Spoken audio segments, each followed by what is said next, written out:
Hello, and welcome to this very special episode. We're kicking off 2021, and we're going to do it right, but it's going to be different this year from the way we've done it in the past. And I hope you enjoy what we're doing. I am very, very excited about this. So, without further ado, let's begin this episode of Project Shadow. I have something to say.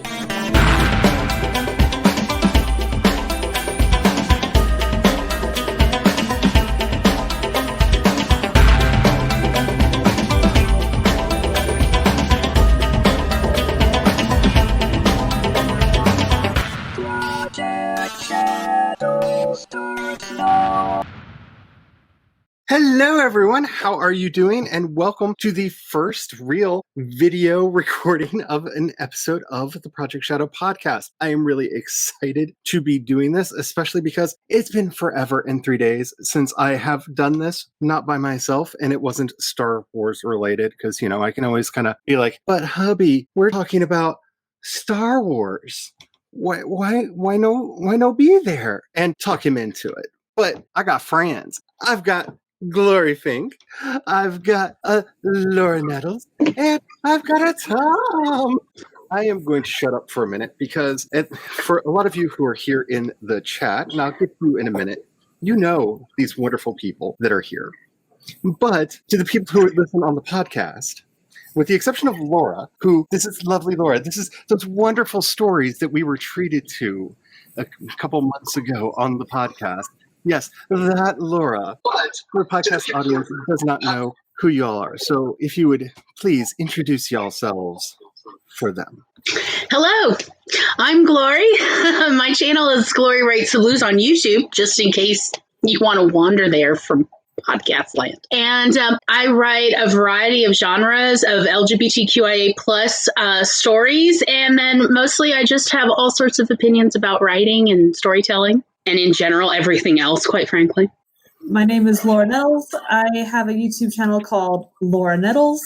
I write horror, flash fiction, short story. I have been working on some sci-fi novels, a YA and a adult.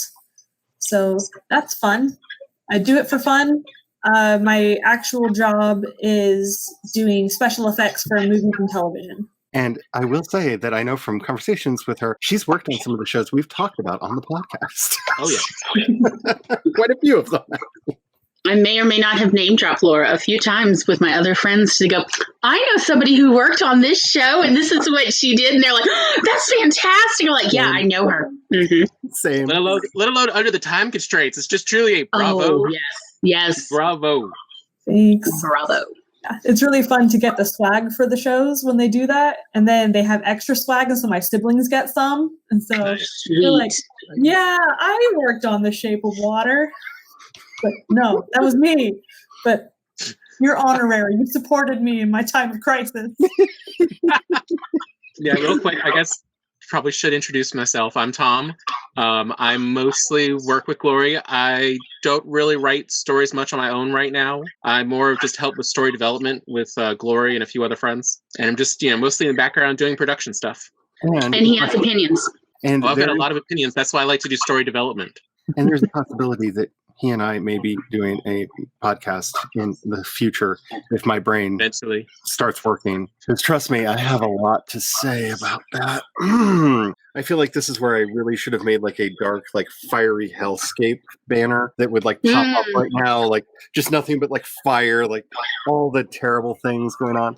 Let's do that thing that I've been avoiding doing on the podcast all year. Let's talk about 2020. Because we've talked about everything else this year, with the exception of the nightmare hellscape that we have been living through. Oh my goodness. This has been quite a year in so many ways. The podcast has grown, and I am so thankful to, I guess I should say, everyone in France. Bonjour, because I don't know what happened this year, but this year our stats in France blew up. At least according to my analytics, over 50% of the podcast listeners are now in France. So you have actually beaten the United States, which is, wow, thank you. Hi. That's awesome. I'm very excited to see that. And we've been on quite a journey this year. We have had a lot of discussions about how to maybe take the racism, sexism, and homophobia out of world building, or just not put it in the first place. Concept. Because that's been a big problem. We had our kind of, let's just say, months of Black Lives Matter content, which, I feel like needs to make a comeback with some of the stuff that I've seen in the news lately.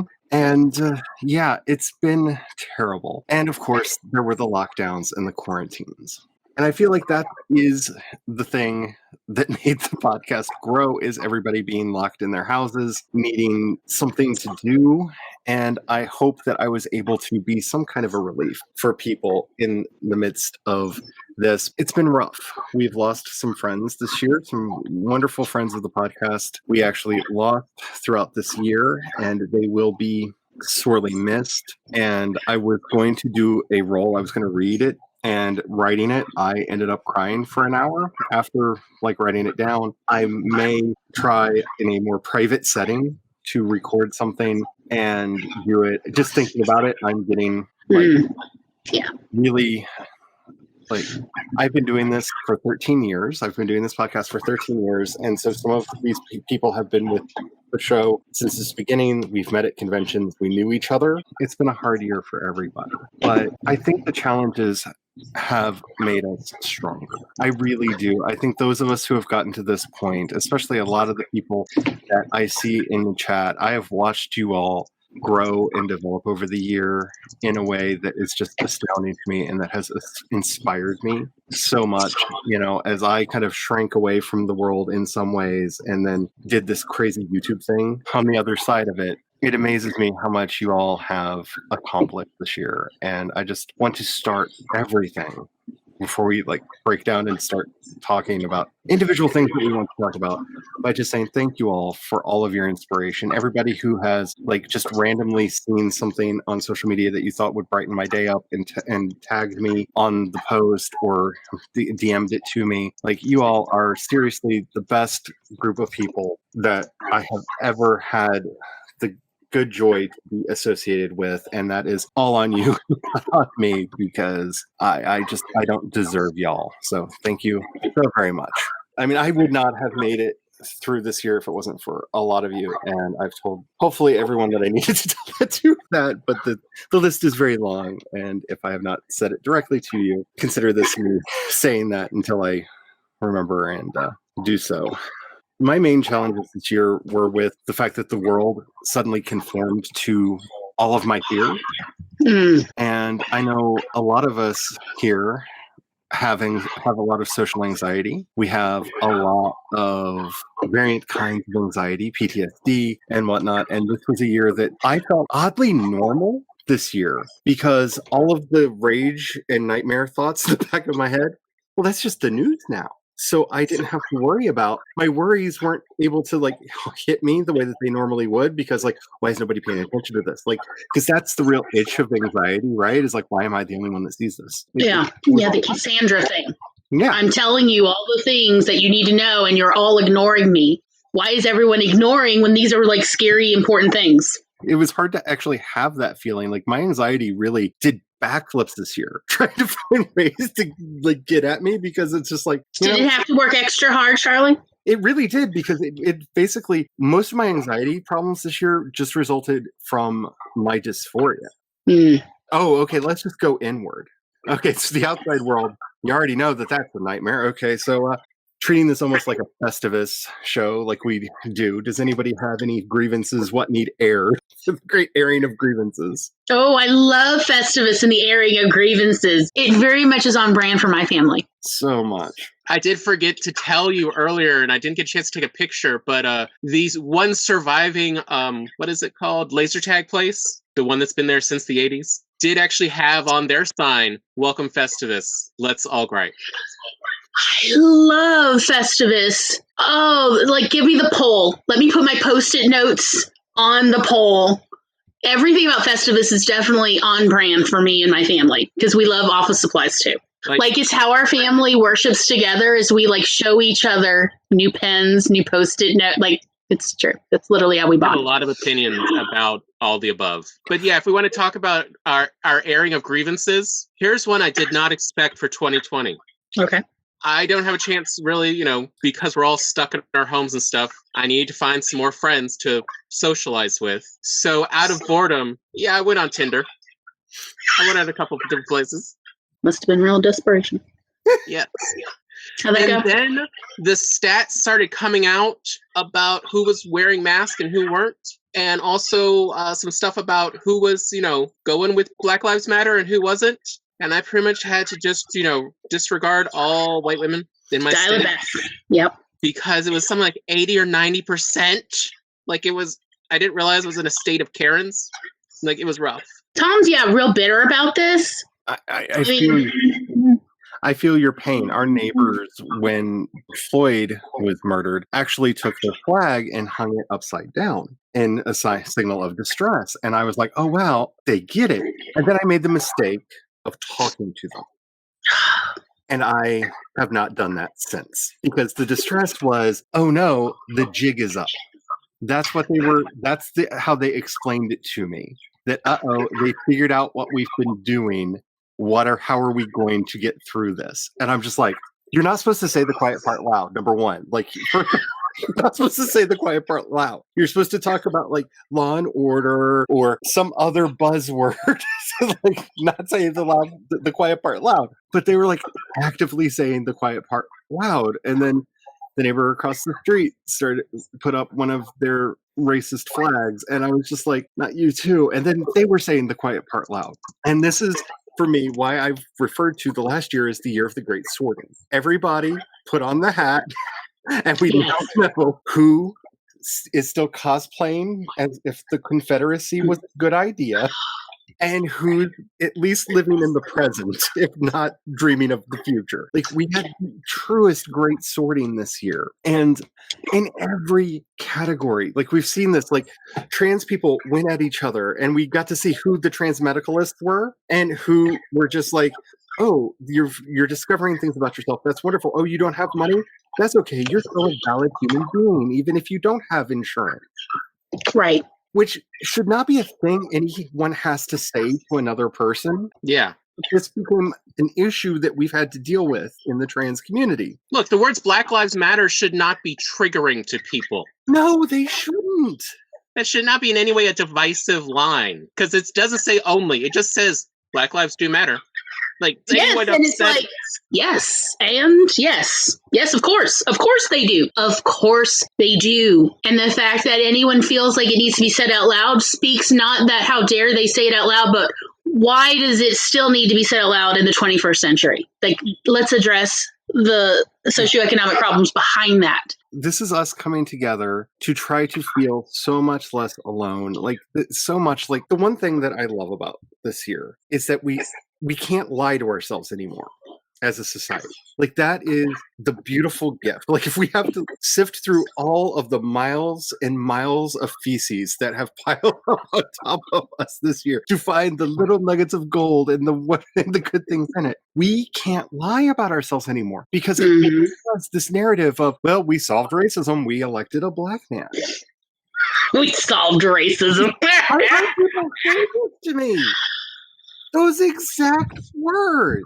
It's like, that's not really a thing. No, we haven't solved Jack. The masks are on if you're a smart person. And ironically, like, there is a God. She has a sense of humor. Literally, they took the masks off. Like, we know who these people are. They're the Karens that wouldn't put the mask on. They're the Kens that wouldn't put the mask on. Like, literally, everybody else was like, okay, we're going to take care of each other. I'm going to put this thing over my face. You can see that I care about other human beings, and other people that are just so, well, I don't care about anyone other than me. And like, why don't you care about just me?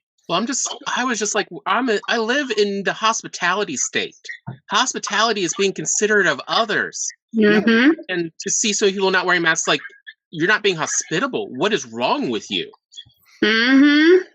It doesn't matter how well it works. This is about hospitality. I don't like to put my preacher hat on anything other than like the preacher stuff that I do. But I would just like to point out that God and Ezekiel were having an argument over what happened at Sodom. Like, actually, literally Sodom. What happened in Sodom? And God yells at him and says, you don't get it.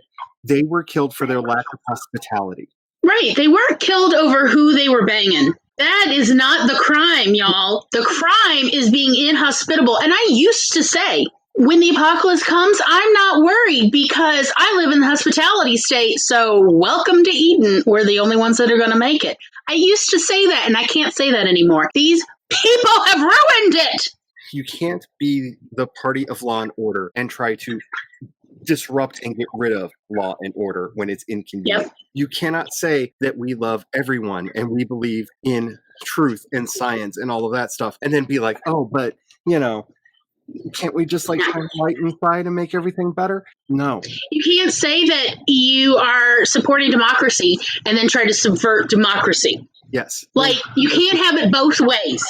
This is how it is. You can be right or you can have your way, but you can't have both at the same time. This is what we as a country, we as a people, and why I've always said, you know, we as fandom, like this is why on this podcast, I talk about us as a separate culture in and of ourselves, because we have a history that is separate and unique from the country that we live in. Going back to the Futurians, going back into the 1920s, where people were honestly arguing about this stuff all the way back then, and we have the documents to prove it, which is one of the reasons why when you go to a sci-fi convention, it often feels like you're entering Xanadu, because we've been discussing these things since the 1920s. We may not have solved all of the problems yet, but we've been honestly and viciously debating these things since the culture began.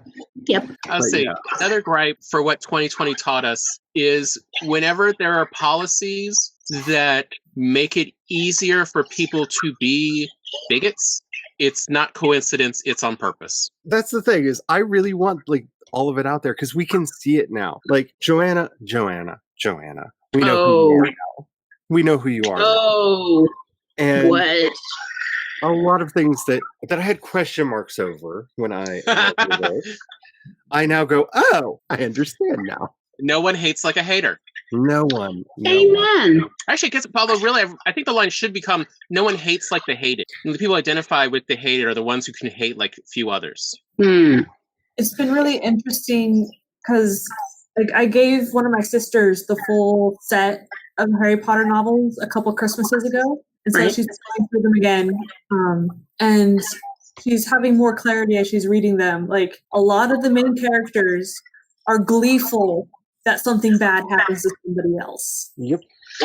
Like, kind of like antisocial or sociopathic, like very much part of that dark tetrad of the dark traits. But I have to say, now that she's gotten the conversation started over whether sadism is the fourth thing. So well, yeah, that's it. Narcissism, narcissistic traits, Machiavellian traits, sociopathic. Well, let's see. No, hold on. Psychopathic, sociopathic, narcissistic, and then sadist. Sadism is the fourth that's been added. So it's now a tetrad because of how they have behaved in the pandemic has been illuminating. Yes. Because, yes, I was absolutely right. It's a self-sorting situation.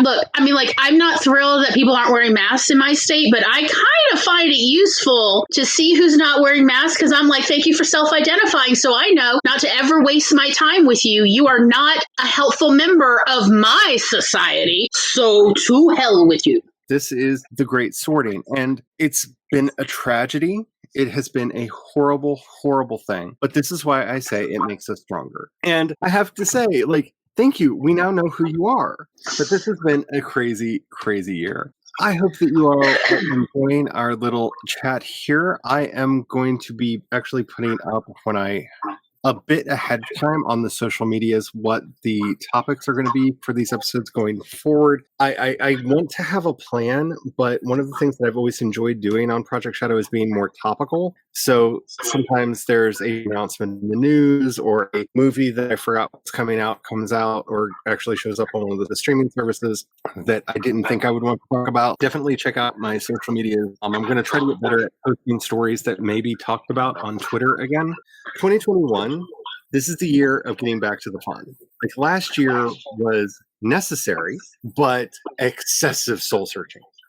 And I think that was not just me, but a lot of people, because we had to figure out how we're going to face this, that, and the other crisis that kept coming up. But, you know, it was just one thing after another. Like, I think that's such a good way to phrase, like, what 2021 really needs to be. Like, let's figure out how we can have fun again. Because I know for me, like, a big problem that I had is I went back into business writer mode, which is a terrible place for me to be. Like, I don't want to knock it for anybody who can actually function. I can't do that. And I know my limitations. They were reinforced last year. I'm going to make fiction fun again. I'm going to make my writing fun again. I'm going to make the stories that I tell fun again. Yeah, it's really interesting because I worked a lot, and then I would have these periods of months of overtime where I would work extremely late and would barely have time to eat and sleep. But that's when I also got all of my writing done, would be when I got home from work. I would write for 4 hours and go to sleep at 1 a.m. because I would write straight through, no TV, no books, just write. And so I got stuff done, and then October comes and I get laid off because they can't film anything for months and months, and we ran out of stuff to do effects on that were ready. And so I have all this time to write, and my motivation is just out the window. It's like, no, I have time now, but it's like you feel down, and the world is crumbling, and like it's just, you don't feel motivated to do the stuff that you love anymore. And so now that it's 2021 and I got hired, so I get to start a job again on the 25th. And you get to keep eating. We're so happy. Oh, I'm so excited. Oh my gosh. Okay, so this is the first time ever I have been a recipient of like a food box from church of like, you're having a hard time. Here's some food. Stay alive. I'm like, thank you. Yes. No, I mean, yeah, I've spent many a time on food boxes, and they have saved me countless times. And gosh, yeah. Yeah. And just learning that like my family's there for me in the hard times has been so nice. Like, we were freaking out not knowing if I could stay in Canada because I'm on a work visa, or if I had to be back to the country. Back to the States because I wouldn't be employed anymore. So is my work visa any good? Am I going to be like on the lam sleeping in between the bridge of the States and Canada because the border's closed?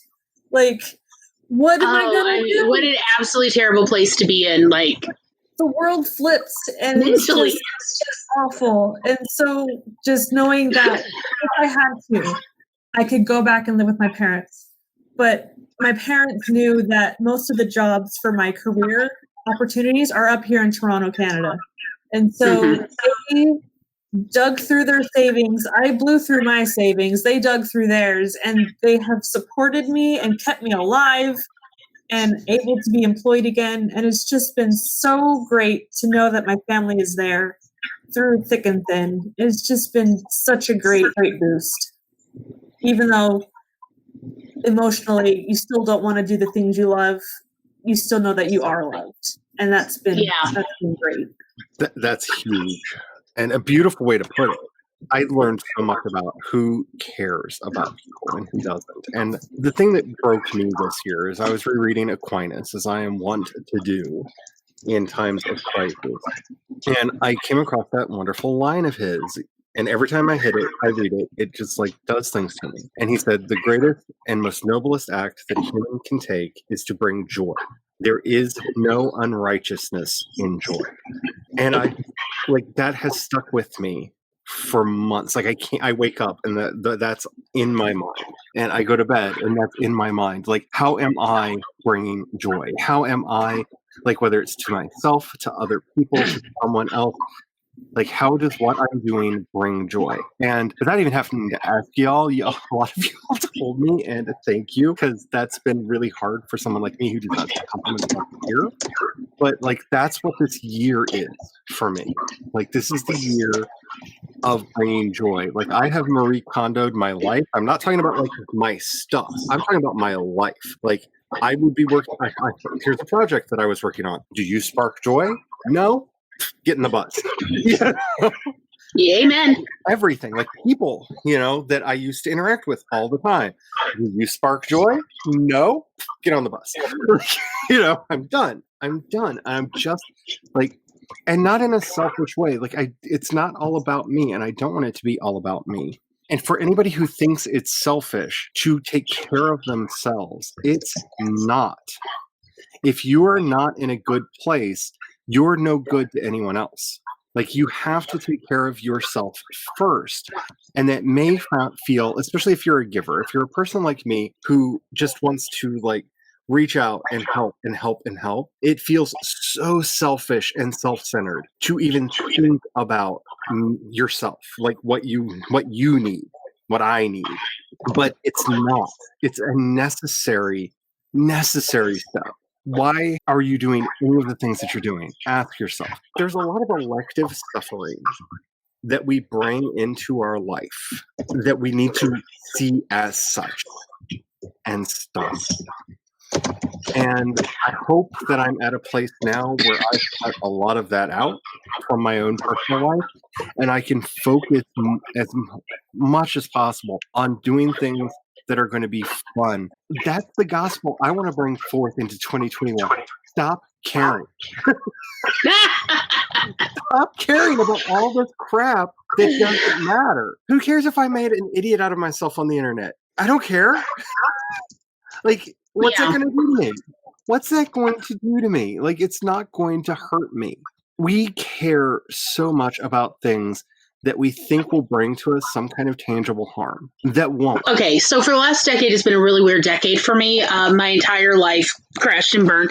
Y'all, I got to do 2020 a decade before the rest of you. And like, it really was bad. And there was a point where, see, my mother was always afraid of dogs. And of course, as a child, I picked up on that fear. And even though 10 years ago, I had a miniature dachshund, I still felt that fear about a lot of random wandering dogs. And then there came a moment, I guess, at some point where it was like, you know what? Who cares? And as well as I was so mad. I mean, like, I was so frustrated and I felt so abandoned by everyone. I lost. And this was at the point where we found out Mom had pancreatic cancer, and my now ex-husband left me because I was spending too much time taking care of my mother, taking her to and from doctors in other states, kind of thing. And I was like, move on. And he was hitting up all my friends for booty calls, and I lost every friend except 2. However, he was such a jerk that several of these women started contacting me when they heard about how he filed for divorce and said, I'd be happy to testify on your behalf. You know, that's sort of like, that's how bad it got. And I started looking like, so there used to be these large random dogs in my mother's neighborhood that would just walk around all the time. And they would, like, they were known as cat killers. They were killing random cats. And one of them came up to me, like, within visual distance. And I was like, bring it. Come and attack me. I totally want to fight a random dog right now.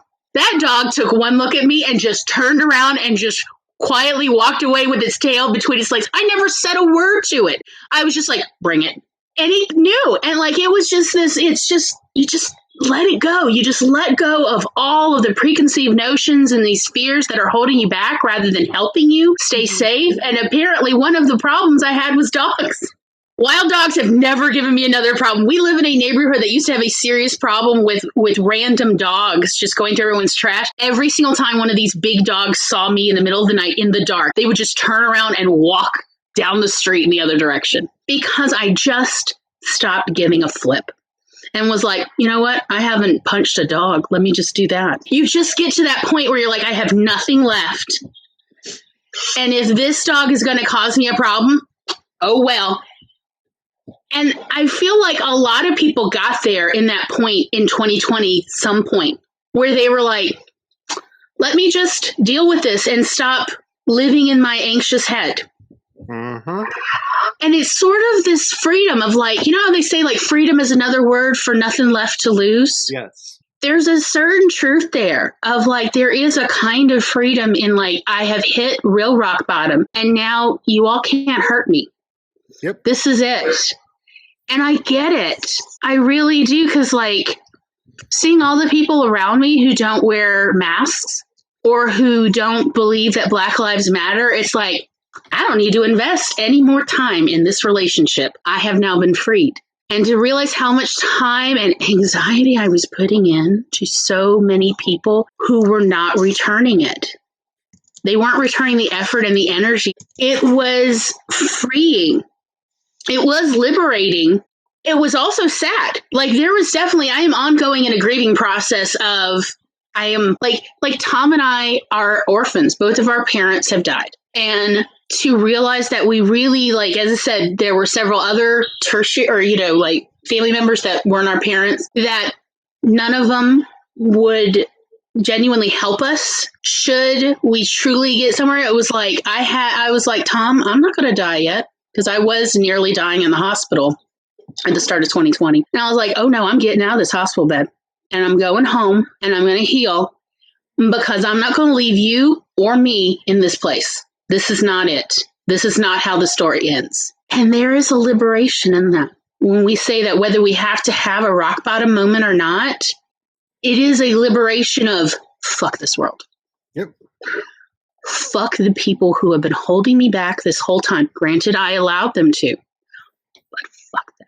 And I'm sorry to curse, but it is like this sentiment of, that's it. Yep. Because to realize like that's why I felt so tired and so burdened so much of the time, is those were people. That was people I was dragging with me. That was useless fears I was dragging along. No wonder I was exhausted. We have this phrase that gets used way too much now, letting somebody live rent-free in your brain. That's a real thing. And that's a lot of what we're talking about is, I was worried about what this person or that person might say, or would it hurt this audience if I did this thing over there? And like, who cares? Like, let's be honest. Like, if you like me, fine. If you don't, fine. If you like my books, fine. If you don't, fine. When it comes down to it, I'm not here for you. It sounds so cold and callous, but like this is where music is such a powerful thing for me. One of my favorite bands in the world, Within Temptation, released a new single this year called Entertain You. And that's the chorus of it. Is we're not here to entertain you. Like, that's not what I'm here for. Like, you're looking at my life, you're trying to get your enjoyment out of me. I'm here for me because I like this. Right. This isn't about, like, I'm sorry you got this wrong. Like, it's not about you. Like, I'm not here to go down your checklist of what you like and what you want. This is my life. I'm here for me. It's hard to say it without sounding like you're being insulting or that you're not grateful. Because when I say I'm not here to entertain you, I'm here for the community, right? Like, if you're entertained, I am overjoyed, but I'm here to find out what's going to be Maggie's next project out of the million books, the million words that she's got written, and what's going to be the next snippet of CB's Bed of Roses that I'm going to get to see, or whichever project she's working on that day, right? Like, this is what I'm here for. Like, what brilliant thing is Laura going to grace us with next? Like, I didn't expect when we took a bio break to come back and see that glorious description of an octopus in chat. But I came back to that glorious description of an octopus in chat, and it was amazing. Like, that's what I'm here for, right? I'm not a dancing monkey. And this is something that if you're in the entertainment industry at all, whether it's what I do with the podcast, what I do when I do public speaking events at conventions, when you're writing a book, especially if you're writing a book, those people will feel entitled not just to your story, but to you. And you need to get it to your head really early on that, like, I hope you like my stuff, but this is my stuff. It's why I always jokingly say, and it's only half a joke, George Lucas is the patron saint of all good writers, because he just went, I don't care if you don't like this. I want it to be this way. This is how I'm doing it. Yeah, this may completely torpedo $1 billion franchise, but it's mine and I want to do it. May we all have that courage. You know what I'm saying? Also, there's no law that says we all have to subscribe to George Lucas's story. It's voluntary. Right. What's fan fiction for?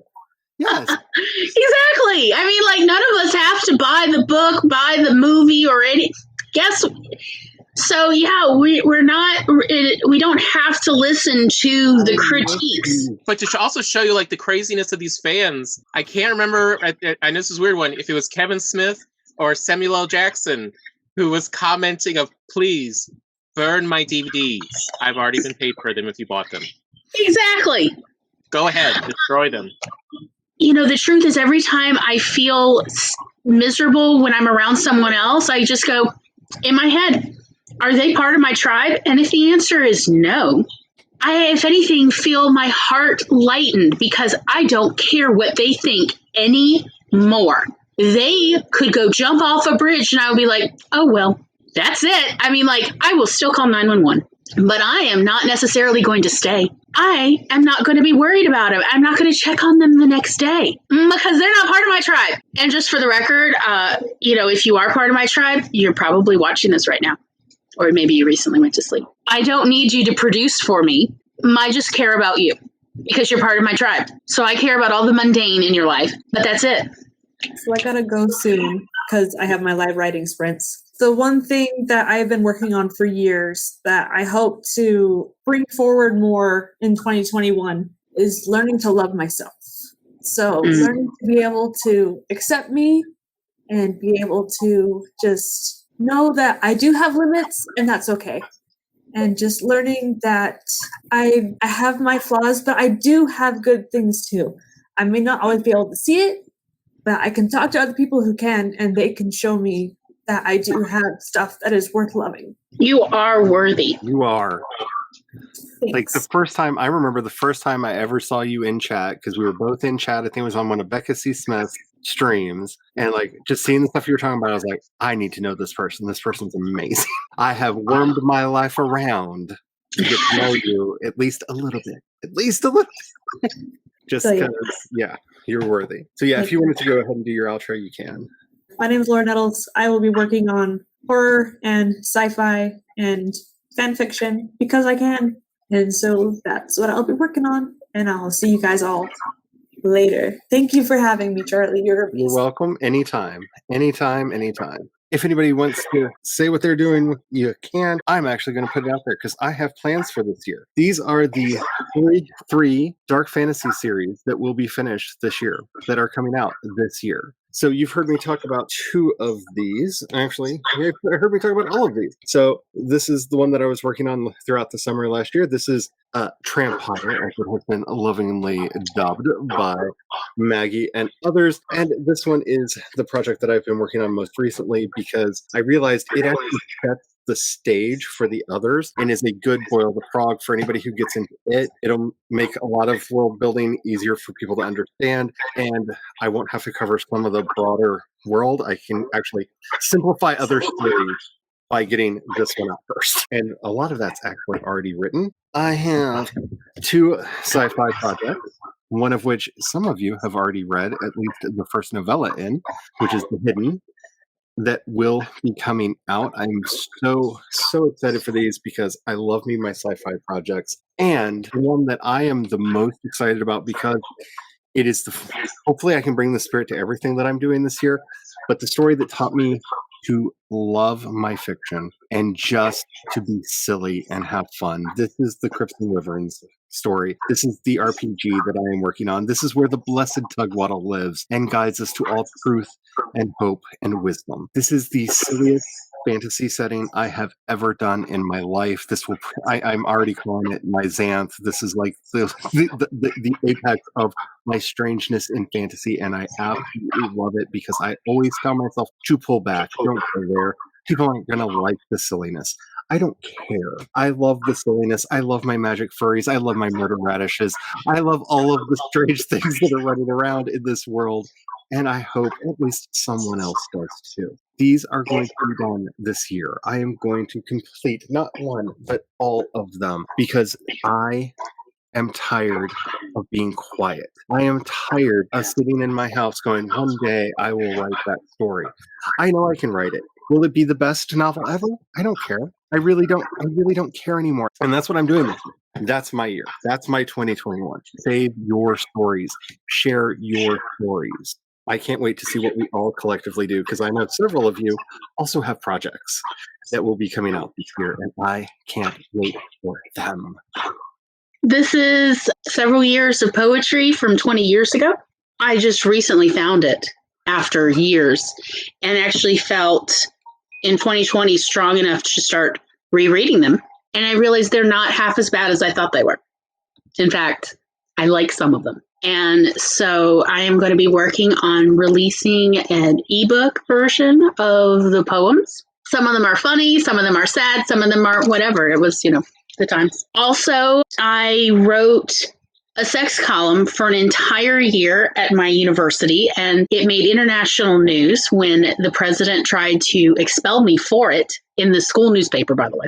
I also, one of the articles got archived in the Kinsey Institute because apparently nobody had in polyamory how I did. I am going to be making an ebook of that as well as some of the other articles I've done, the book reviews, and just all sorts of nonfiction to put it together, because all of the websites that used to have all of these up, including a lot of the poems, they're all gone. I'm a non-person again. So I'm going to redefine myself in my own terms with my own words. Beyond that, I'm not sure I'm going to keep writing.